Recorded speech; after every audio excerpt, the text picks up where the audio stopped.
Hello મિત્રો, તો સારો સમય આવતા પહેલા મળે છે આ 10 શુભ સંકેત. તમને મળે તો સમજો કે નસીબ જાગી ગયું છે. તો મિત્રો, એવું કહેવાય છે કે આપણા જીવનમાં જ્યારે પણ સારો સમય કે ખરાબ સમય આવવાનો હોય તો કહેવાય છે તો પ્રકૃતિ સંકેત જરૂર આપે છે. પણ ક્યારેક ક્યારેક આ સંકેતોને આપણે સમજી શકતા નથી, કારણ કે એ વસ્તુઓ વિશે આપણને વધુ માહિતી હોતી નથી. તો આવામાં મિત્રો, આજે અમે તમને કેટલાક આવા જ સારા સમયના સંકેત વિશે બતાવીશું, જેને જાણ્યા પછી તમે સારો સમય આવવાનો સંકેત સમજમાં આવવા માંડશે. તો આવો જાણીએ શું છે એ સંકેત. તો મિત્રો, જો તમને રસ્તામાં ક્યાંય જતી વખતે તમારી જમણી તરફ વાંદરો, કૂતરો અથવા સાપ દેખાય છે, તો તે તમારી પાસે પૈસા આવવાના સંકેત છે.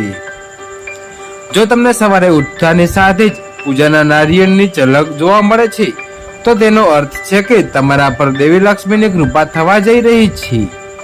જ્યારે પણ તમે તમારા ઘરની સામે આંકડાનું ઝાડ ઉગતું જોવા મળે તો સમજી લો કે તમારો સમય આવવાનો છે. તો આ સંકેત ખૂબ જ શુભ માનવામાં આવે છે.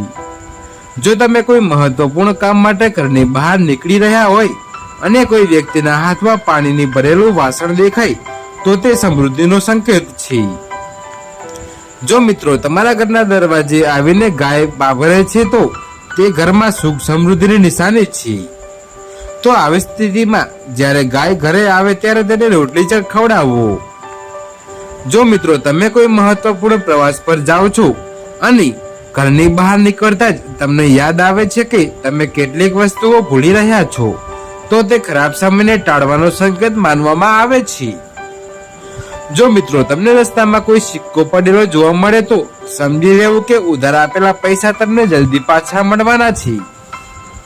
આ ઉપરાંત તે મજબૂત નાણાકીય સ્થિતિ અને લાભનો પણ સંકેત છે.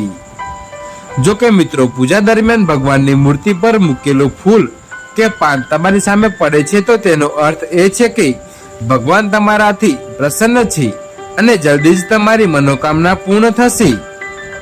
તો મિત્રો, જોબ ઇન્ટરવ્યુ આપતી વખતે જો તમે ગાય કે નાળિયેર દેખાય, તો તેને શુભ સંકેત માનવામાં આવે છે. જો તમે તમારી આસપાસ રંગબેરંગી પતંગિયા જોશો, તો તેનો અર્થ એ કે તમારા જીવનમાં ખુશીઓ આવવાની છે. તો મિત્રો, તમને અમારી આ સ્ટોરી કેવી લાગી કમેન્ટમાં જરૂર જણાવજો. અને અમારી ચેનલ પર નવા છો તો આવી બીજી અવનવી સ્ટોરી જોવા માટે અત્યારે જ અમારી ચેનલને સબસ્ક્રાઇબ કરી દેજો. વિડીયો પૂરો જોવા બદલ ધન્યવાદ.